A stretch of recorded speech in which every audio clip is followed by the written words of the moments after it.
Halo semuanya, Assalamualaikum warahmatullahi wabarakatuh. Bertemu kembali dengan saya Muhammad Ikhwan Rizky. Pada hari ini kita akan membahas terkait dengan standarisasi obat tradisional. Mungkin kalian sudah sering mendengar ya terkait dengan obat tradisional. Tetapi pada hari ini kita akan banyak membahas terkait dengan standarisasi untuk obat tradisional tersebut. Ya. Yang pertama, kita langsung membahas terkait dengan beberapa hal yang berkaitan dengan obat tradisional. Yang pertama adalah herbal. Mungkin kita sering ya sudah mendengar istilah herbal. Herbal adalah bahan alam yang diolah atau tidak diolah untuk tujuan kesehatan, dapat berasal dari tumbuhan, hewan, termasuk juga mineral. Mungkin kita sering ingat ya bahwa dedaunan, batang, akar, ataupun kulit batang yang biasa dikonsumsi untuk kesehatan atau untuk penyembuhan itu masuk dalam kategori herbal. Tetapi jangan lupa juga bahwa bagian dari herbal itu sendiri juga meliputi hewan yang bisa digunakan untuk penyembuhan. Misalnya kalau di daerah Kalimantan biasanya orang akan mengkonsumsi ikan gabus ya atau ikan haruan yang digunakan untuk mempercepat penyembuhan luka atau untuk meningkatkan protein yang sedang turun ya, seperti yang namanya beberapa permasalahan di dalam protein seseorang ya, misalnya rendahnya albumin dari seseorang, maka bisa mengkonsumsi yaitu dapat berupa seperti ikan gabus atau haruan. Jadi itu juga bisa dikategorikan herbal tentunya, tetapi memang kalau hewan sendiri biasanya perlu diolah dulu ya dalam bentuk kering ya. Kalau misalnya langsung segar itu seperti kita makan biasanya ya, berupa lauk pauk ya, seperti itu. Dan selain herbal, biasanya di dunia pengobatan bahan alam itu mengenal istilah yang namanya simplicia. Untuk simplicia sendiri ini merupakan bahan alam yang telah dikeringkan yang digunakan untuk pengobatan dan belum mengalami pengolahan selanjutnya. Jadi dia itu biasanya hanya dikeringkan saja ya, menggunakan pengeringan sederhana, dan biasanya pengeringannya tidak lebih dari suhu 60 derajat Celcius ya. Bisa seluruh bagian tanaman ataupun bagian tanaman tertentu. Jadi ketika kita melihat daun yang itu dikeringkan misalnya dengan dijemur ya lalu ditutup kain hitam, setelah kering maka itu disebut sebagai simplicia ya. Dan ketika simplicia tersebut dihaluskan atau di blender maka biasanya akan disebut sebagai serbuk simplicia ya. Dan kita juga perlu memahami simplicia biasanya akan diambil sarinya ya, atau disebut sebagai ekstraksi ya, yang juga bisa disebut sebagai proses penyarian. Nah, hasil ekstraksi atau hasil penyarian tersebut nantinya akan disebut sebagai ekstrak atau sarian. Jadi ekstrak ini dapat berupa sediaan kering, sediaan kental, atau sediaan cair yang biasanya dibuat dengan menyari simplicia, baik itu simplicia nabati, hewani, menurut cara yang sesuai. Jadi proses ekstraksinya pun sesuai dengan jenis ekstraksi yang biasanya atau umum digunakan. Dan juga biasanya tanpa pengaruh dari matahari langsung, karena apabila simplicia ini mengenai matahari langsung dalam waktu yang cukup lama, itu dapat merusak senyawa aktif yang ada di dalam tanaman atau simplicia tersebut. Ya, jadi sebenarnya kita sudah paham ya apa itu herbal, simplicia, ekstrak. Herbal sebenarnya hampir mirip juga dengan simplicia. Tetapi kalau simplicia ini biasanya dikeringkan. Kalau misalnya ekstrak itu hasil penyarian biasanya atau sarinya. Sedangkan herbal ini bisa dia itu yang dalam bentuk segar ya. Bisa juga dia dalam bentuk kering sebetulnya. Tapi kebanyakan memang dalam bentuk kering maupun segar. Ya, jadi orang hanya menyebutnya herbal biasanya. Dan herbal ini pasti identik dengan bahan alam. Nah, sekarang kita masuk ke hal yang berkaitan dengan obat tradisional ya. Jadi bahan baku obat tradisional ini biasanya memang memiliki variasi senyawa aktif. Senyawa aktifnya sangat banyak sekali yang terkandung di dalam sana. Dan biasanya antar masing-masing tanaman itu berbeda senyawa aktif yang terkandung, baik secara kualitatif ya jenisnya maupun secara kuantitatif jumlahnya ataupun kadarnya. Dan perlu kita pahami juga bahwa pada beberapa keadaan memang pada tanaman yang sama, tetapi tempat tumbuhnya berbeda, itu juga memiliki variasi jumlah kadar senyawa yang berbeda antar tanaman tersebut. Padahal tanamannya ini sama ya, tetapi dia tumbuh di tempat yang berbeda. Itu bisa jadi kadar senyawa A misalnya ya, kita sebut saja misalnya quercetin, dengan tanaman yang satunya tapi di tempat yang berbeda, itu bisa jadi berbeda kadarnya ketika diteliti, padahal tanamannya sama ya. Dan tentunya kita pahami bahwa variasi ini dapat terjadi ya antar tanaman. Nah, diharapkan ketika tanaman tersebut dibuat menjadi suatu obat tradisional, dia harapannya itu antar tanaman itu sendiri ya, padahal tanaman itu sama ya, harapannya jangan bervariasi begitu besar ya. Misalnya yang satu quercetinnya 10%, yang satu hanya 3%, tentunya yang 10% ini akan berbeda nantinya khasiatnya dengan yang 3%.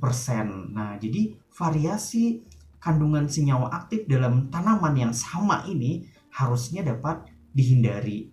Nah, dari situlah kita bisa melihat bahwa harus ada pengujian yang dilakukan untuk mengetahui bahwa tanaman yang akan kita gunakan ini memang memiliki kandungan senyawa tertentu dengan kadar senyawa tertentu yang sudah dipastikan keberadaan kadar senyawanya tersebut ya. Jadi harapannya kita tahu senyawanya apa dan kita tahu kadarnya itu berapa. Dan ketika kita menggunakan tanaman itu, lalu tanaman tersebut habis ya, kita harus berpindah tempat. Nah, di tanaman yang kita ambil di tempat lain itu, kita juga harus memiliki kandungan senyawa yang setidaknya mendekati dengan kandungan senyawa tanaman yang sebelumnya diambil di tempat lain. Jadi tanaman yang sama itu harusnya kadarnya itu tidak berbeda jauh ya. Nah, kita lihat bahwa memang diharapkan kandungan senyawa aktif pada tanaman yang digunakan dalam bahan baku obat tradisional ini harusnya sama dan konstan ya, secara kualitatif keberadaan dan secara kuantitatif ya, kadarnya ini harus sama.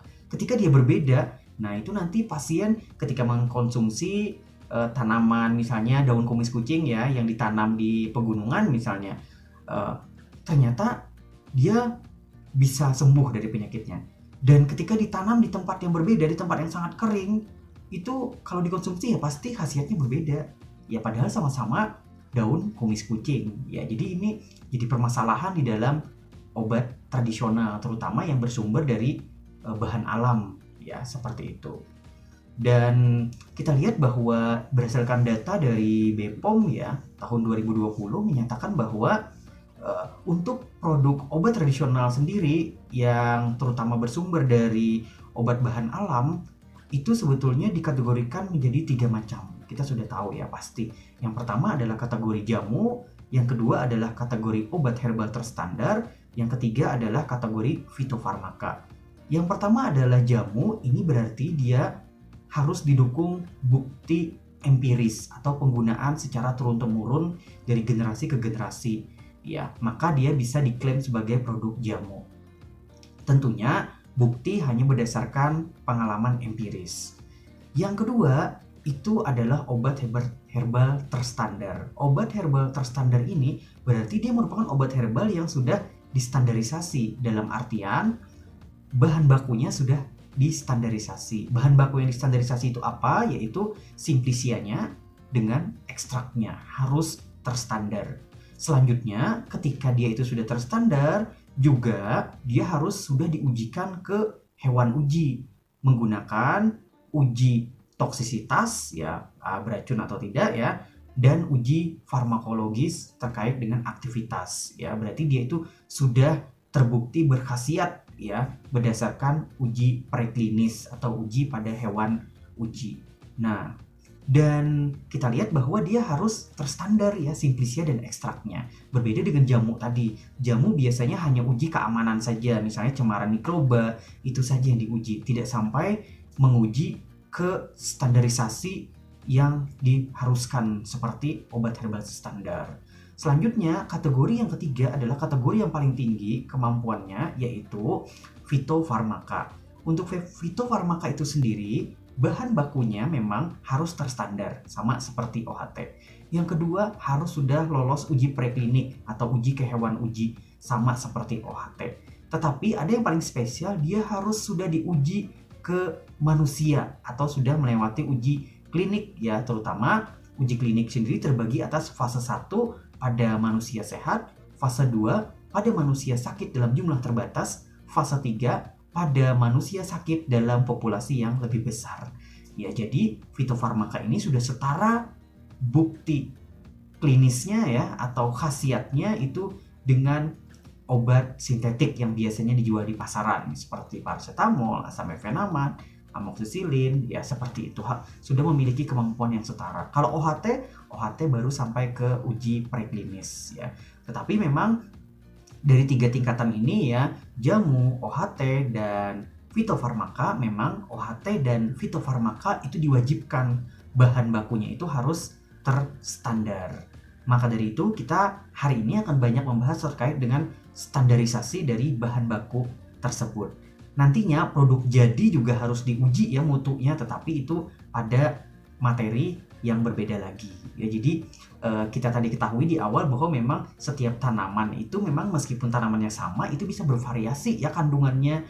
Nah, maka dari itu harus distandarisasi, dan standarisasi itu sendiri memang persyaratan untuk obat bahan alam tersebut masuk dalam kategori OHT dan fitofarmaka. Orang tentunya lebih percaya ya ketika obat bahan alam tersebut dalam bentuk fitofarmaka ya. Dan kalaupun tidak fitofarmaka, paling tidak dia bentuknya OHT ya kategorinya.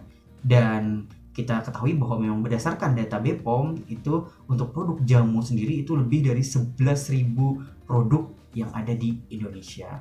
Sedangkan untuk OHT itu ada 71 produk ya di Indonesia, dan untuk fitofarmaka itu sejauh ini hanya ada 24 produk yang ada di Indonesia ya. Seperti itu. Kita lihat pada slide bahwa jamu ini bukti dukung berasal dari bukti empiris, sedangkan untuk OHT berasal dari jamu biasanya. Jadi dasarnya memang harus dari jamu ya memang untuk OHT ini, dan keamanannya dan khasiat sudah dibuktikan melalui uji praklinik ya, atau preklinik berdasarkan uji toksisitas ya pada hewan uji maupun uji farmakologi dan uji khasiat ya di situ.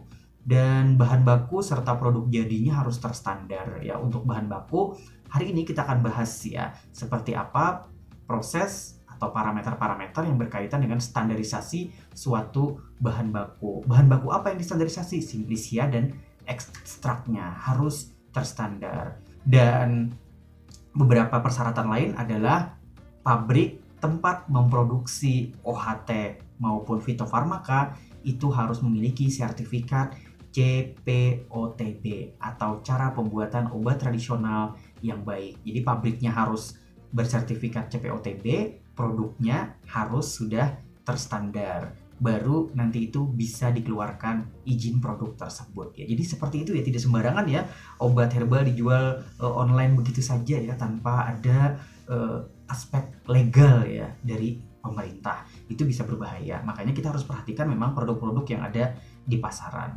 Dan tentunya OHT dan fitofarmaka memiliki evidence base yang paling bagus ya di antara 3 ini, jamu ya, terus OHT fitofarmaka, tentunya jamu, OHT, dan terakhir fitofarmaka ya. Dan untuk bukti yang secara ilmiah itu memang OHT dan fitofarmaka yang memiliki, dengan tingkat fitofarmaka yang paling tinggi derajatnya ya. Seperti itu. Berikutnya kita lihat bahwa di sini standarisasi itu apa? Standarisasi ini merupakan serangkaian prosedur ya, cara pengujian dan parameter-parameter yang hasilnya itu sesuai dengan persyaratan yang sudah ditetapkan dan menunjukkan mutu dari suatu bahan alam. Jadi prosedur yang dilakukan selama proses pembuatan itu harus terstandar, artinya harus ada SOP-nya, harus dilakukan secara runut, dan harus memang sesuai dengan SOP yang telah dibuat ya. Selanjutnya juga cara pengujian yang sudah dibuat tadi harus diuji. Cara mengujinya itu juga harus terstandar ya, karena itu merupakan salah satu tolak ukur untuk melihat seberapa besar kandungan senyawa yang ada di sana maupun seberapa besar nilai dari parameter-parameter yang akan kita lihat nantinya. Dan yang berikutnya adalah parameter atau hasil yang didapatkan itu harus memenuhi persyaratan. Jadi ada 3 poin memang di dalam standarisasi ini. Yang pertama adalah serangkaian prosedur, selanjutnya cara pengujian, dan parameter yang menunjukkan hasil sesuai dengan persyaratan. Dan tentunya 3 hal tersebut mengacu kepada Pharmacopoeia Herbal Indonesia. Di sana ada berbagai macam tanaman yang sudah diuji dan ditentukan parameter yang harus dicapai, termasuk juga prosedur, cara pengujian, dan parameter yang harus dipenuhi oleh suatu tanaman, ya, seperti itu. Dan standarisasi sendiri merupakan salah satu syarat mutu dari suatu produk bahan alam. Kita ketahui bahwa yang namanya obat ya, yang pertama dia harus berkhasiat, yang kedua aman, yang ketiga harus bermutu. Ya, kalau aman, kalau berkhasiat berarti hasil uji aktivitas. Kalau aman, hasil uji toksisitas. Bermutu itu berarti dari hasil standarisasi ini. Dan syarat mutu adalah semua paparan yang tertera dalam monografi yang merupakan syarat mutu simplisia dan ekstrak, ya. Dan ada di mana Pak patokannya? Itu bisa dilihat di Pharmacopoeia Herbal. Jadi suatu simplisia ataupun ekstrak ya, atau dan ekstrak ya, itu tidak dapat dikatakan bermutu apabila dia tidak memenuhi persyaratan Pharmacopoeia Herbal Indonesia. Nah, selain Pharmacopoeia Herbal itu juga bisa menggunakan buku Materia Medica Indonesia ya. Tetapi kalau tidak ada tercantum di 2 buku tersebut, biasanya menggunakan jurnal yang relevan ya. Jadi jurnal ini biasanya apabila tidak ada dalam 2 buku utama tersebut ya.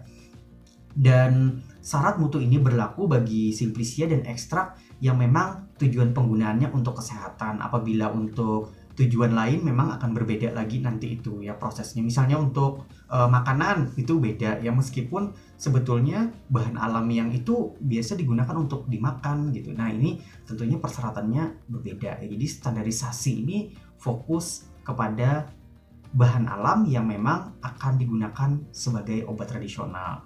Dan biasanya arahnya untuk OHT maupun untuk fitofarmaka, seperti itu. Dan lingkup dari standarisasi ini meliputi yang namanya parameter spesifik dan parameter non-spesifik. Parameter spesifik sendiri ini memang merupakan parameter yang khas pada tanaman tertentu yang menunjukkan karakter dari tanaman atau ekstrak tertentu. Berarti kalau pada tanaman yang berbeda, dia itu akan berbeda nanti nilainya. Jadi itu khas ya, makanya disebut sebagai parameter spesifik. Dan parameter spesifik ini bertanggung jawab terhadap khasiat dari tanaman tersebut. Ya, jadi dia bertanggung jawab terhadap khasiat tanaman tersebut. Yang kedua, ada namanya parameter non-spesifik. Untuk parameter non-spesifik ini merupakan parameter yang terdapat pada seluruh tanaman ataupun ekstrak. Jadi setiap tanaman yang ada itu ya, parameter non-spesifiknya itu hampir sama semuanya. Batasnya itu hampir sama. Misalnya kadar air tidak boleh lebih dari 10%. Itu sama pada semua ekstrak ya. Dan parameter non-spesifik ini bertanggung jawab terhadap keamanan. Apabila melebihi ambang batas nilai tersebut, maka dia bisa berbahaya apabila dikonsumsi. Sedangkan parameter spesifik tadi apabila kurang dari batas yang ditentukan, maka bisa jadi dia tidak berkhasiat. Makanya parameter spesifik ini berfokus pada atau bertanggung jawab pada khasiat yang ditimbulkan suatu tanaman atau ekstrak tersebut. Sedangkan untuk parameter non-spesifik itu bertanggung jawab terhadap keamanan. Jadi apabila tidak memenuhi salah satu apalagi keduanya itu ya tidak bisa. Dia harus memenuhi kedua parameter tersebut, yaitu parameter spesifik dan parameter non-spesifik. Ya. Selanjutnya kita akan bahas terkait dengan parameter-parameter standarisasi. Jadi untuk parameter standarisasi sendiri itu terbagi atas 2 bahan yang akan diujikan. Yang pertama adalah simplisia, yang kedua adalah ekstrak. Ya.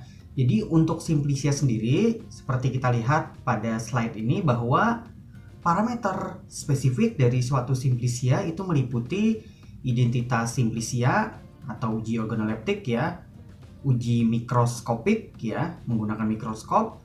Selanjutnya adalah pola dari kromatografi menggunakan KLT atau kromatografi lapis tipis. Lalu ada uji kadar sari larut etanol, kadar sari larut air, dan kandungan kimia atau marker. Ya. Sedangkan untuk parameter non-spesifik pada simplisia tersebut yaitu kadar air atau susut pengeringan, kadar abu total, kadar abu tidak larut asam, cemaran pestisida, cemaran logam berat, cemaran mikroba atau bakteri dan jamur. Ya. Sedangkan untuk ekstrak sendiri ada beberapa yang harus diuji. Yang pertama yang berkaitan dengan parameter spesifik yaitu rendemen atau persen rendemen, ya, pemberian ekstrak, dan kandungan kimia atau marker. Ya. Sedangkan untuk parameter non spesifiknya yaitu kadar air, abu total, abu tidak larut asam. Jadi ketika suatu bahan alam itu akan didaftarkan sebagai OHT, maka dia harus memenuhi parameter-parameter yang ada di sini. Terutama untuk simplisianya harus memenuhi parameter spesifik, non spesifik. Untuk ekstraknya juga harus memenuhi parameter spesifik dan non spesifik. Apabila memang pada parameter spesifik ini, terutama pada simplisia itu tidak memenuhi persyaratan, maka memang tidak bisa dilanjutkan ke pengujian terhadap ekstraknya karena pada simplisianya sudah bermasalah. Dan ketika memang pada simplisianya sudah sesuai sedangkan pada ekstraknya bermasalah, biasanya akan dilihat kira-kira pada proses mana saat pembuatan ekstrak ya dari simplisia ini yang bermasalah. Simplisianya masih bisa dipakai untuk membuat ekstrak. Biasanya permasalahannya ada di proses pada saat pembuatan ekstrak tersebut. Sedangkan ketika simplisianya bermasalah, bisa jadi memang bahan baku atau sumber dari bahan segarnya itu bermasalah. Ya, selain itu juga bisa juga memang proses pembuatan dari bahan segar menjadi simplisia yang bermasalah. Jadi seperti itu secara umum. Dan untuk parameter-parameter yang diuji kita akan bahas pada slide berikutnya.